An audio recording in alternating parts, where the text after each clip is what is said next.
Ako po si Serino. Ang age po ko 16 years old. Huminto kasi ako sa pag-aaral ko kasi wala kaming pera.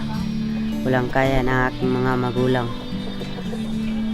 Kaya kung mayroong magpapaaral sa akin, mag-aaral ako. Dahil ang pangarap po ko, maging sundalo ako.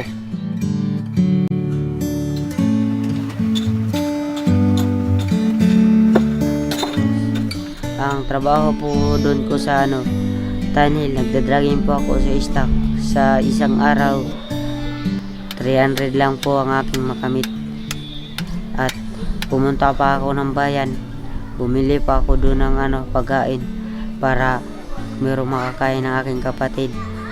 Dahil wala kaming pera.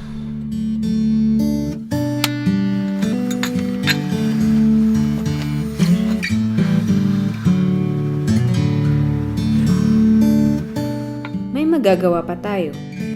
Balik natin sila sa eskwela.